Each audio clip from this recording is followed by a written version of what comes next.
ये जाति और धर्म की राजनीति करते हैं, इनके पल्ले और कुछ नहीं। तन भांडे वाला काम छोड़ के गवर्नमेंट हमारे को बड़ी इंडस्ट्री दे, लोहे के हैं, तांबे के हैं, कॉपर के बहुत से रोजगार हैं, उन रोजगार में क्यों नहीं दे रहा? हमारे पुराने रोजगार में, धंधे में जिसमें कोई आमदनी नहीं, उस पर क्यों धकेल ली सरकार?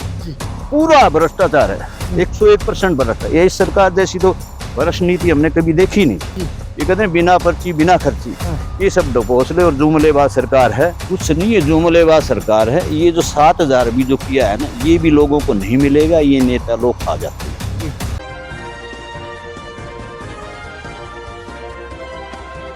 नमस्कार, मैं हूं आपके साथ अंजना और आप देख रहे हैं एक्टिव इंडिया न्यूज। आइए बढ़ते हैं इस वक्त की बड़ी खबर की ओर। एक्टिव इंडिया में आपका हार्दिक स्वागत है। मैं शंकर धीवा एक बार फिर पहुंचे हम गांव बाड्या ब्राह्मण में, और आपको बताऊं कि नलवा विधानसभा के हिसार के जिले का गांव है, और सीधे तौर पर आपकी मुलाकात कराएंगे बीएसपी और इनेलो की टिकट पे चुनाव लड़ चुके श्रवण कुमार वर्मा जी से। सर नमस्कार। नमस्कार सर, सीधे तौर पर एक मुद्दा अभी निकल के सामने आया कि 3 दिन पहले संडे को एक अखबार में आया कि जो कुम्हार जाति है, खासतौर पर जो बर्तन बनाने का काम करते हैं, सरकार के उन्होंने उनको पट्टे दिए और सीधे तौर पर उनको ये कहा है कि जो गरीब तबका है उनको फायदा होगा। आपको लग रहा है कि इससे फायदा होगा? नहीं, देखिए, इस सरकार ने जो पट्टे दिए हैं वो हमारे भोले भाले लोगों को बेवकूफ बनाकर सिर्फ कहा है, दिया नहीं है।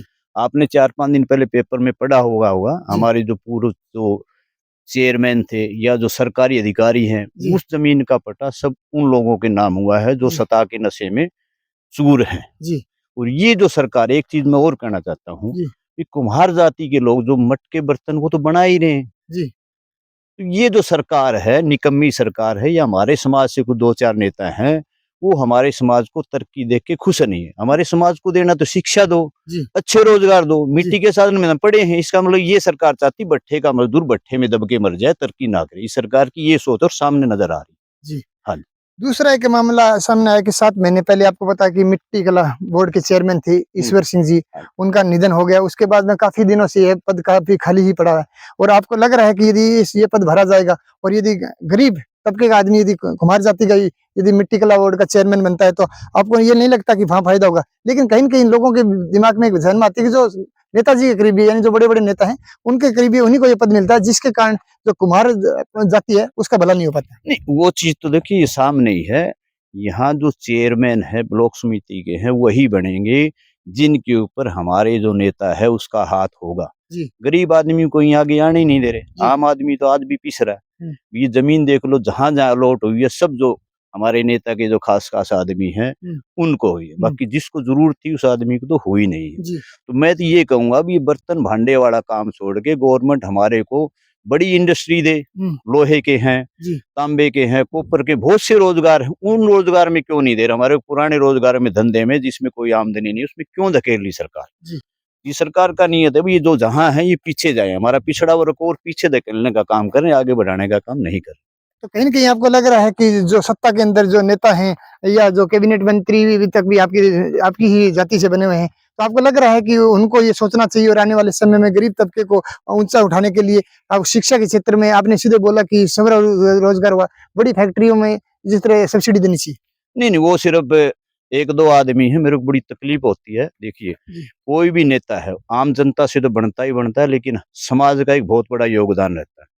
जैसे नलवा हलके में हमारे समाज के 20-25 हजार वोट, बरुवाड़ा से 30-35 हजार वोट है। तो ये लोग जो इलेक्शन के नाम पे समाज में जाके वोट तो ले लेते हैं, बाकी इन्होंने समाज का भला नहीं किया, सिर्फ इन्होंने अपना ही घर भरा है।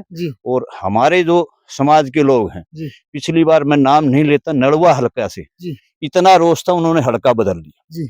यही स्थिति बरुवाड़ा में भी है। 4 साल के बाद में इनको बरुवाड़ा भी हल्का बदलना पड़ेगा, ये मैं कन्फर्म वादा कर रहा हूँ। दूसरा है कि आप समाज को जो अनदेखी कर रहे हैं ना, इसका दंड तो देखो भुगतना ही पड़ेगा इनको। तो हमारे समाज के भी, मत कहता हूँ 36 बिरादरी के काम होने चाहिए। खासकर हमारे समाज का नेता है, तेरे को बनाया तो समाज के तो कुछ काम करने चाहिए। समाज के काम मत करो, समाज को सिद्ध हो तो मत। ये तो ऐसे ऐसे उदाहरण है तो समाज को नीचे दिखाता कई जगह। हाँ।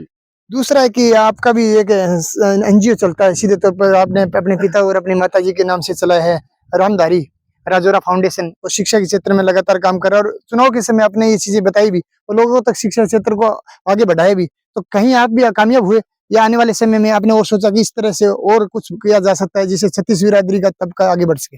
देखो उसका हमारा जो संस्था का जो है संस्था चल रही उसका राजनीति से कोई लेना देना नहीं है। जी। उसका तो मैं 20-25 साल से, जैसे कोई भी है, तेलंगाना है, छत्तीसगढ़ है, जो गरीब स्टेटें हैं, आदिवासी एरिया, जी वहाँ पे जैसे एजुकेशन सेंटर हमने खोले हैं, बच्चों को फ्री शिक्षा, एडमिशन जी। या मशीनें हैं, कंप्यूटर है, बहुत सी आइटम, साइकिलें हैं, जो जरूरतमंद बच्चों को हम दे रहे हैं, वो सभी जगह दे रहे हैं, जी। जहाँ जहाँ जरूरत। इसका हमारा राजनीति से कोई वास्ता नहीं, इसको हम राजनीति में लेके आ रहे हैं। दूसरा मेरा अंतिम प्रश्न है कि आपको पता है कि नलवा विधानसभा के विशेषकर 11-12 गांव में ड्रेन टूटने के कारण काफी नुकसान हुआ। आपको पता है कि बाढ़ जैसे हालात हैं और सरकार ने भी 7,000 से लेकर 15,000 तक मुआवजे की घोषणा की है और उसकी स्पेशल गिरदावरी भी अभी होने वाली है। तो आपको लग रहा है कि जो अमाउंट सरकार ने दिया 7,000 से 15,000 तक वो कम है या उसको बढ़ाना चाहिए? कुछ नहीं है, जुमलेबाज सरकार है। ये जो 7,000 भी जो किया है ना, ये भी लोगों को नहीं मिलेगा, ये नेता लोग खा जाते हैं। जी। और हमारे देश का सबसे बड़ा दुर्भाग्य है, किसान और जवान इस टाइम दोनों पीस रहे हैं। आज एक किसान है, इन्होंने 7,000 रुपए की घोषणा की है, मिलेगा किसको ये पता नहीं है। जी। आज के जमाने में मिनिमम ये जो एरिया देख रहे हो हमारा, जी। ये सारा देखो जी। बर्बाद हो गया है। जी। और 30,000 रुपए मिनिमम ठेका है। जी।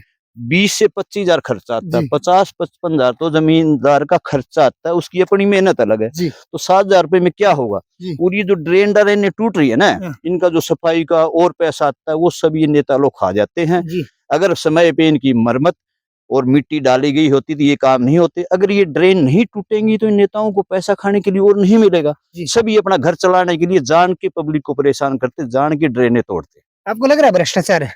पूरा भ्रष्टाचार है, 101% भ्रष्टाचार। ये इस सरकार जैसी तो भ्रष्ट नीति हमने कभी देखी नहीं। जी।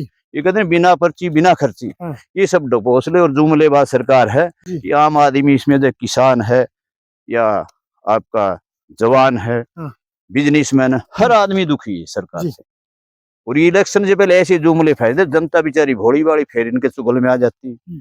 दूसरा, अब की बार आपने देखा था हरियाणा के अंदर में बीजेपी का सफाया था। इनके पास ईवीएम है, पैसा है, ईडी का है। ये इतना मतलब धक्का से प्रदेश और देश में हो रही है जिसका कोई जवाब नहीं है।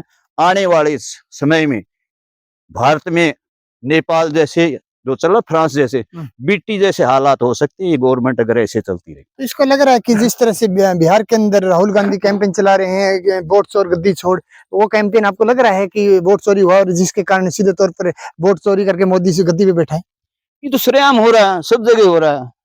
बिहार में क्या, सब जगह हो रहा है। महाराष्ट्र में इन्होंने 76 लाख वोट फर्जी बनाए थे, सब जगह बनाए। इनका जहां नहीं चलती तो ईडी है, ईडी ने ईवीएम मशीन है, इनके पास साम दंड भेद सारे हैं। ये जो पार्टी है ये धक्के से शासन करी, जनता नहीं चाह रही, आम जनता को पता है। आपने सर्वे में क्या देखा था? सर्वे में बीजेपी आ रही थी, बीजेपी चौथे नंबर पे भी नहीं थी। ठीक है, और इनके हाथ में ये है, इनका नेता भी अगर इनके अगेंस्ट चलता है, ये उसको भी हरा देते हैं। उसको भी हरा, भव्य बिश्नोई बेचारा जीत रहा था, इन्होंने हरा दिया। जेपी दलाल कितना अच्छा काम किया। देखो, जो नेता अच्छा काम करता है उससे मेरी कोई बहस नहीं। पार्टी अच्छा काम करे, मैं केवल राजनीति के तौर पे नहीं बोला, इन्होंने उसको भी हरा दिया। क्यों? इन्होंने बोला भाई जो कुलदीप बिश्नोई है, और बीजेपी का आधार हरियाणा में बनाने वाला सिर्फ और सिर्फ कुलदीप बिश्नोई, यानी बीजेपी का आधार कोई नहीं था। उसको ठिकाने लगा दिया इन्होंने, दुष्यंत के वजह से आई, उसको ठिकाने लगा दिया। और जेपी दलाल बोला मुख्यमंत्री पद मांगेगा, और कुलदीप मुख्यमंत्री, दोनों को ठिकाने, अपने को भी नहीं बख्शते। ये 3-4 पार्टियों पार्टी है, आपको पता है। मोदी जी, अमित शाह हरियाणा में खट रहे अलग अलग स्टेट में, और इनके अल्ले पल्ले कुछ नहीं। इनको जहां लगता है धर्म की, जहां स्टेट में सेंटर में वाले हिंदू मुस्लिम, हरियाणा में जाट नॉन जाट, दूसरी पटेल मांझी, सिर्फ ये जाति और धर्म की राजनीति करते हैं, इनके अल्ले पल्ले और कुछ नहीं। तो आपको ये कितना लग रहा है कि किसानों के लिए मुआवजा कितना होना चाहिए?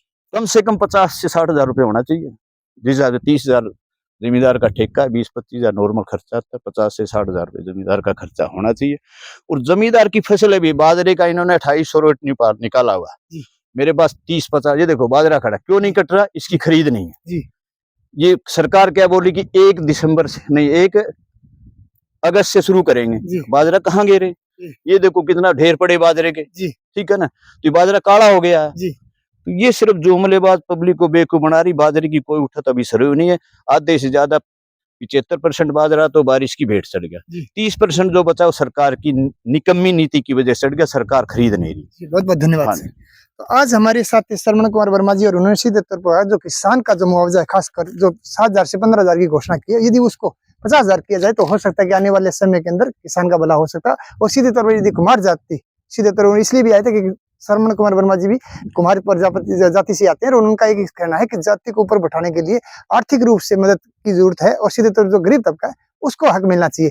लेकिन कहीं न कहीं राजनीति के चुंगल में फंसकर जो बड़े लोग हैं उसका फायदा उठा जाते हैं, और गरीब तबका को जो उस तक का लाभ नहीं मिलता है। तो बने रहिए एक्टिव इंडिया के साथ, तब तक के लिए जय हिंद, जय भारत, नमस्कार।